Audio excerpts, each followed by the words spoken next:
Dear students, hello and welcome. Today we will be talking about the Jain Piagetian model of intelligence, and you may call it as theory of cognitive development.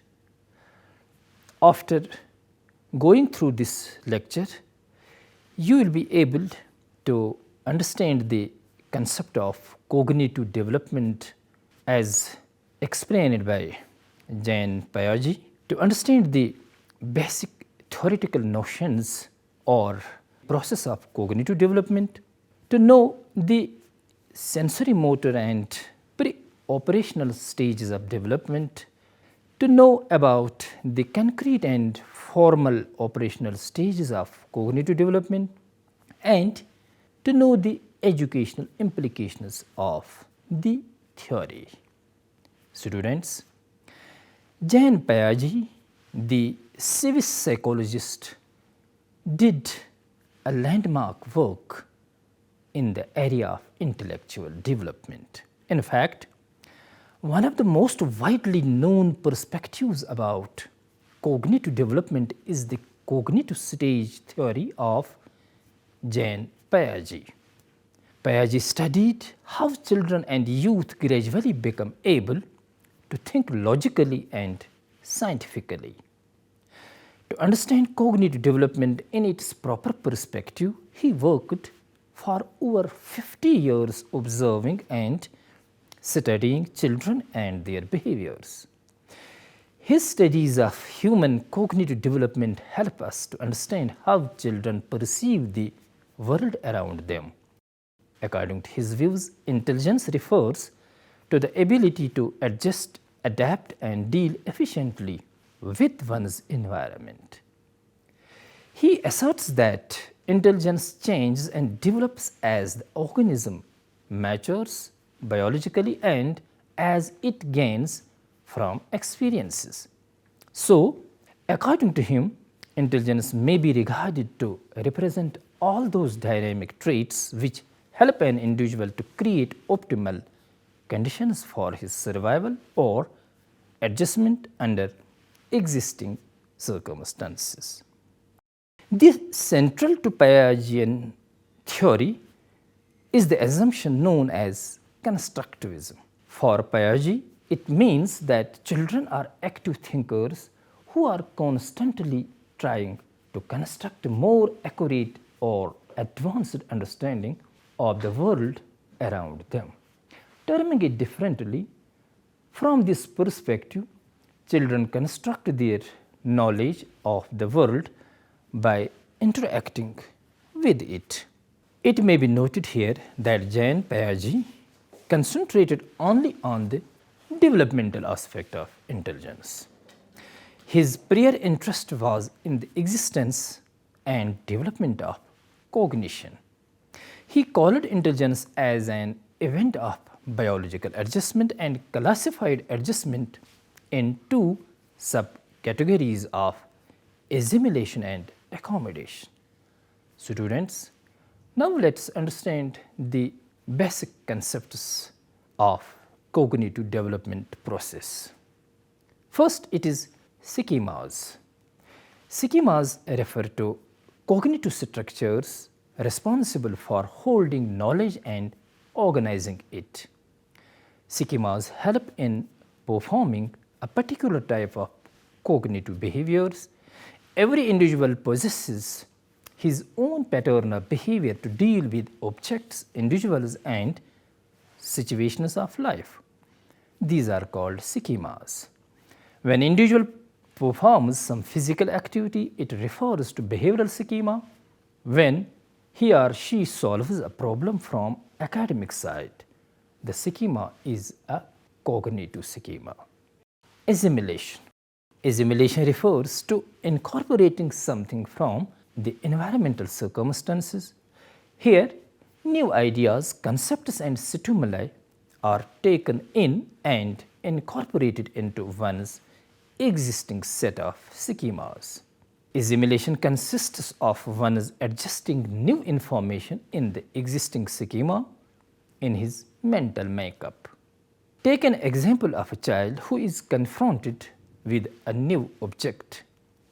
The child will try to understand the new object by applying his old schema to it. He grasps it and attempts to adapt himself to the new object by assimilating it. Here, his old schema does not change in the process. So, assimilation involves the incorporation of new information or knowledge into existing knowledge structures or schemas. Now, what is accommodation? Accommodation consists of modification or change of an old scheme or learning a new schema which is more appropriate for the new object. When old schema does not work, the child adjusts or accommodates the new with the old.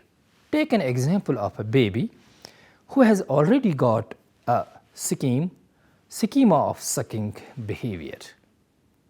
He accommodates to the object placed in the mouth like finger, pencil or toy, etc., depending on its shape, form and the size.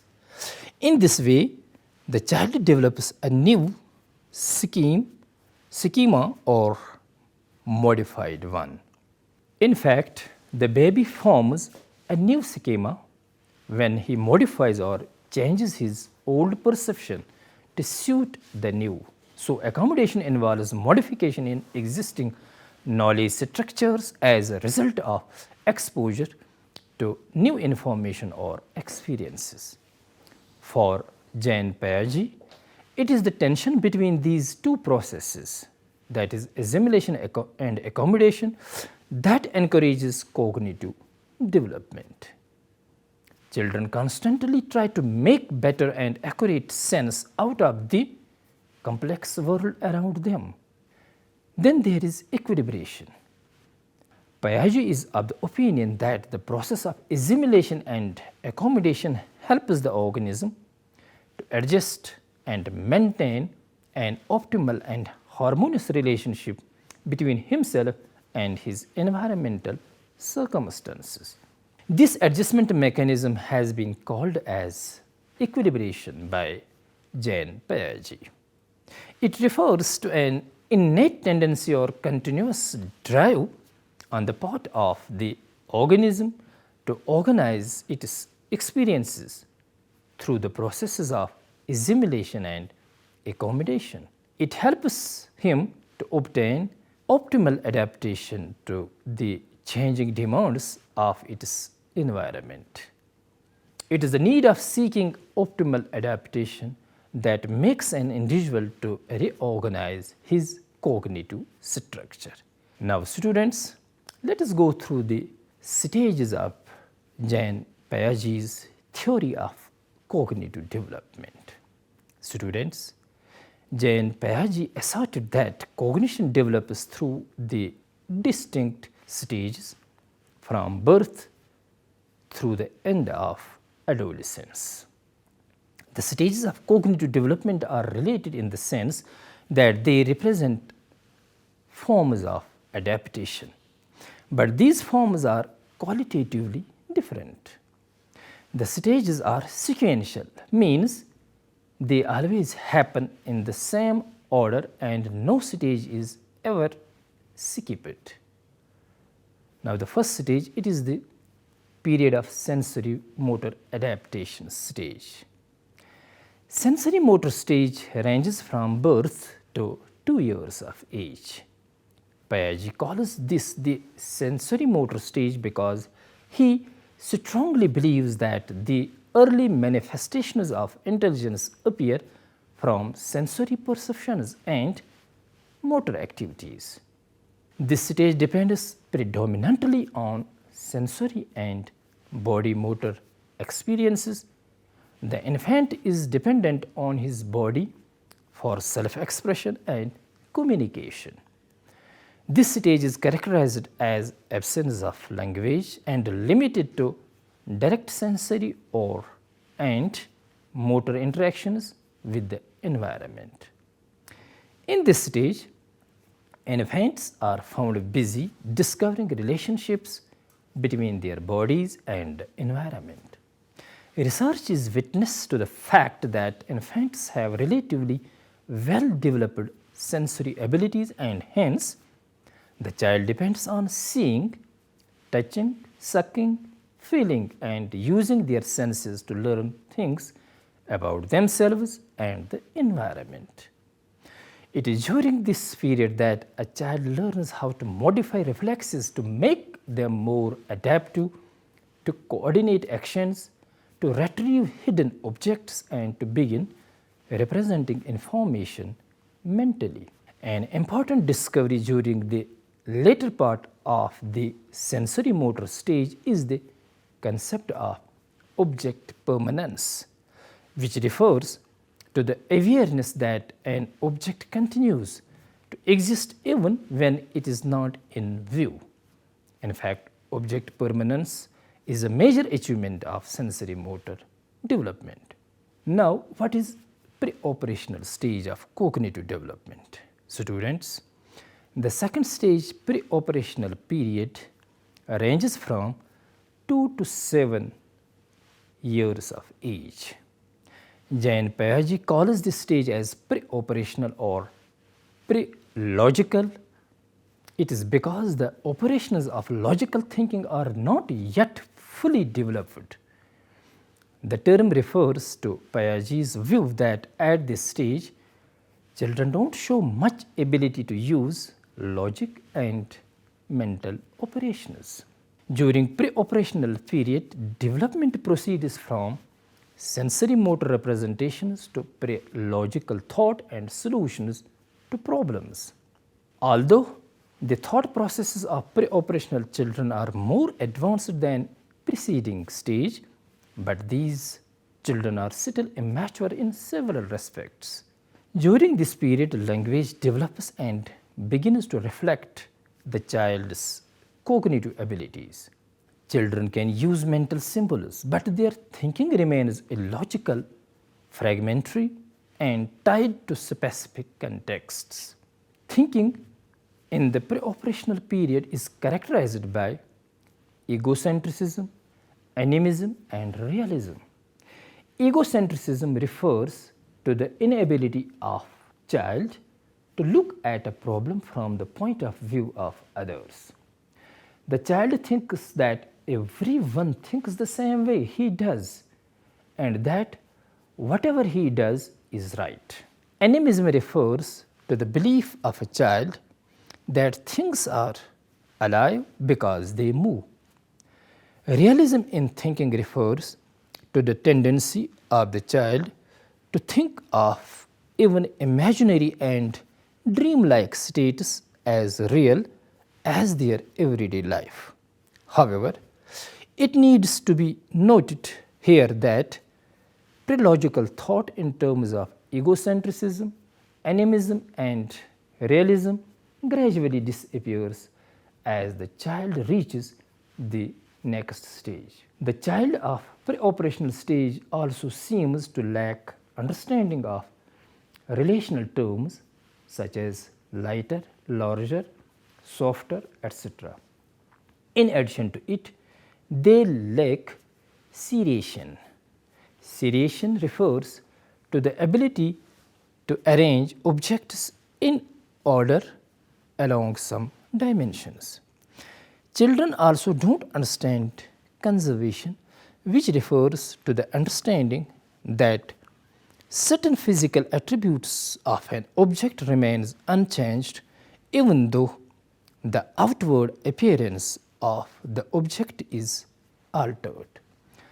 A major accomplishment of the pre-operational stage is the development of ability to think using symbols and signs. Symbols, as a matter of fact, represent something or someone else. For example, a doll may symbolize a baby, child, or an adult. The tricolor flag is a symbol of the country India. The ability to work with symbols is known as semiotic function. So, the new thing that a child gets in this stage is the ability to represent the external world mentally by means of arbitrary symbols that stand for objects. So, it is in this period that a child develops language and mental imagery. Children in the pre-operational stage use their new ability to represent objects in a wide variety of activities, but they do not yet do it in ways that are organized or fully logical. Now, students, let us understand the concrete operational stage. It is the third stage, that is the concrete operational period, which separates between 7 to 12 years of age. It is a stage when a child can think of only those objects or events that are physically present before him and those that she can manipulate in the immediate context. Piaget called this period the concrete operational stage because children can operate mentally on concrete objects and events.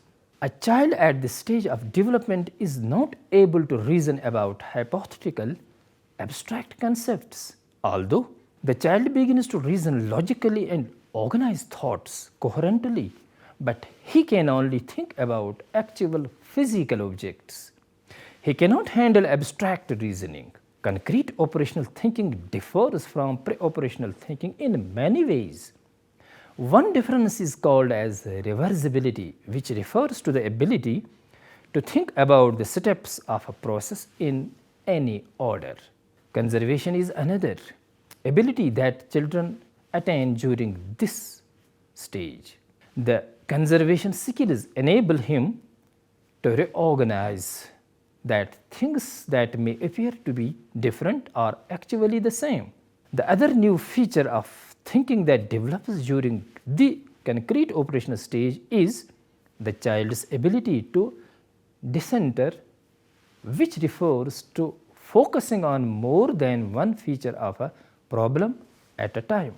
Children also develop the abilities of seriation and classification.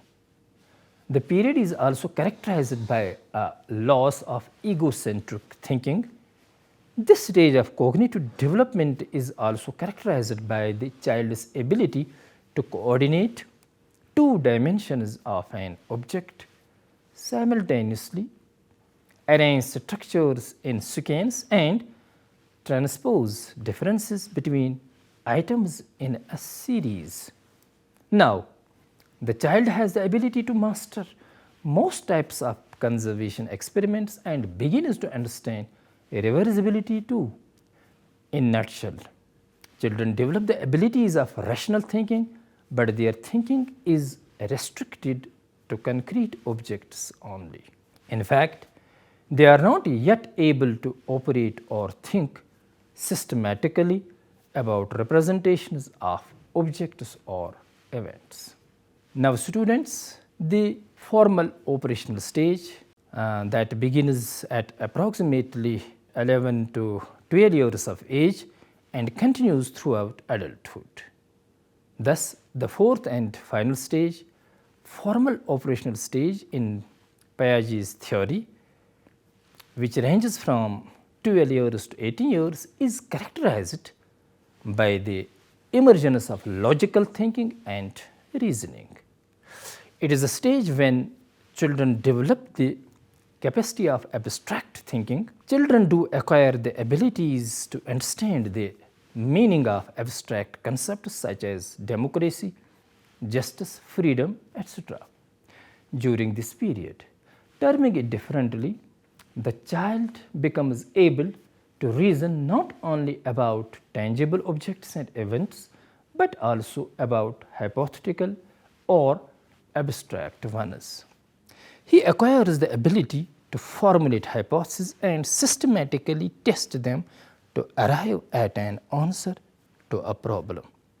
The individual is capable to think abstractly and to understand the form or structure of a mathematical problem.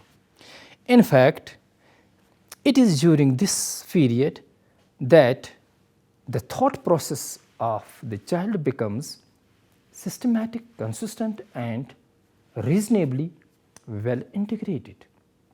The formal operation of thinking starts with the formulation of hypothesis, that is deductive reasoning, and reaches at its peak when hypothesis is tested by experiments, that is inductive reasoning.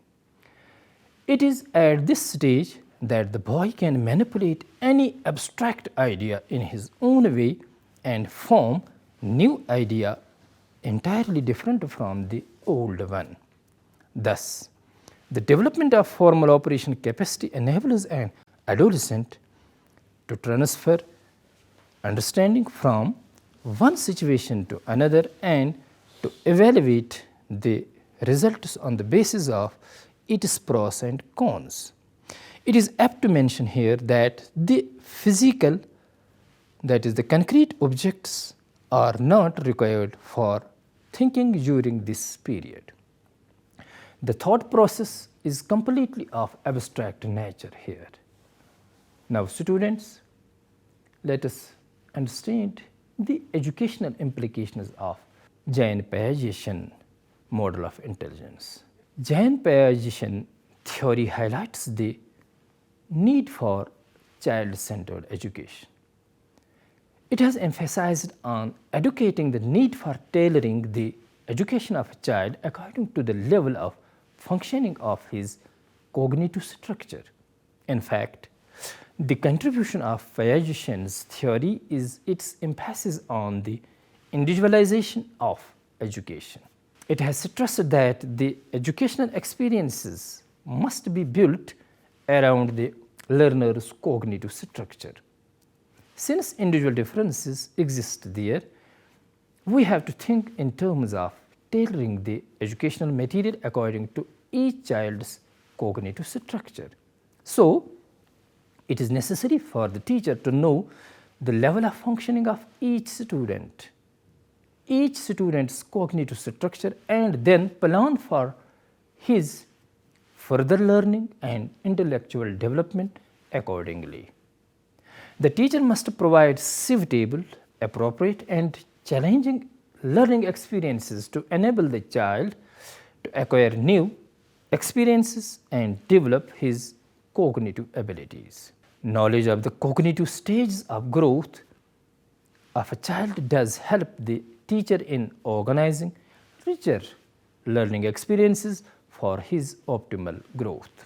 Then there is self-learning. Students, it is the prime need of a teacher to encourage the child to experiment with materials in order to accommodate new understanding and to acquire new learning by themselves. The teacher must emphasize self-learning and try to set up such a learning environment in which the students can have a wide variety of experiences for self or discovery learning.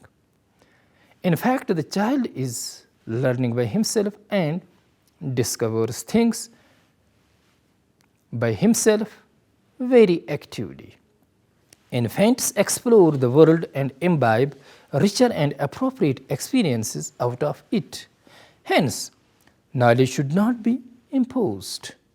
One thing is important, that instruction should be geared to the level of the child.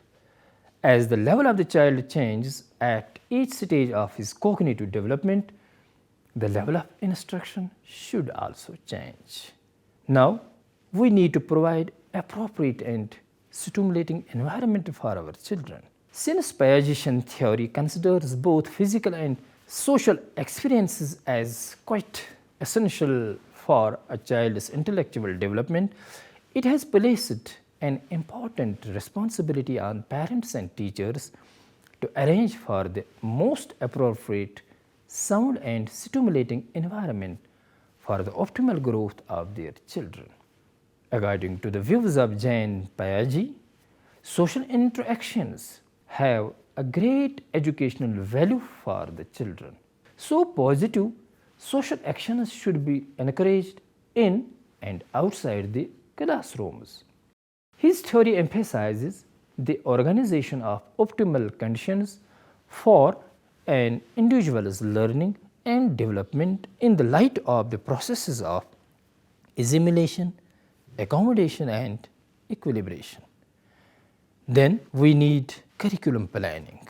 Students, since Jean Piaget's theory provides a suitable framework for the learning experiences in view of the cognitive development of children, it is quite helpful in curriculum planning and structuring the scheme of studies for children. What is to be planned in their curriculum or scheme of studies must always be in accordance with the expected level of maturation and mental abilities of the children. Terming it differently, an ideal curriculum should provide the appropriate learning experiences at the proper time for the children, taking into consideration their cognitive growth. Cognitive development model is quite helpful in identifying and knowing about the level and nature of the children's cognitive development at a particular age or grade level. It can be used for instructional purposes and hence can help teachers in providing opportunities to do mental tasks matching the cognitive development of the children. Therefore, teaching learning process must be planned well in time, taking into consideration the nature of the cognitive development of the children belonging to a particular age and grade level.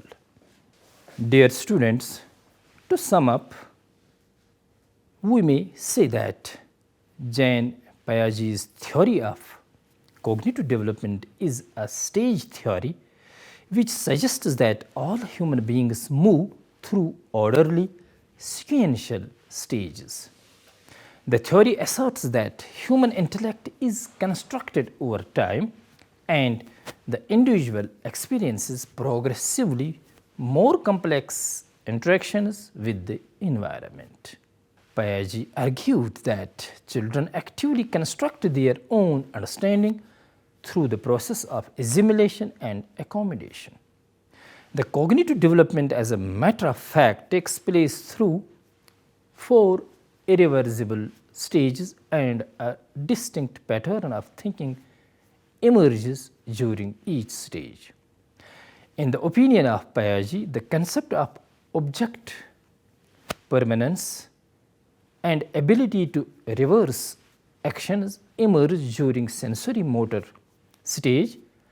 The next stage, that is the pre-operational stage, is characterized by semiotic thinking, egocentrism, irreversibility, decentering and inability to conserve. In fact, children demonstrate the abilities of conservation, irreversibility, classification and seriation during concrete operational stage, but their thinking is tied to the objects present in the immediate environment. So far as the logical adult thinking and reasoning using abstract concepts is concerned, it emerges during the formal operational stage of cognitive development. Students, it was all for today. I hope you might have understood and enjoyed this very session. Thanks.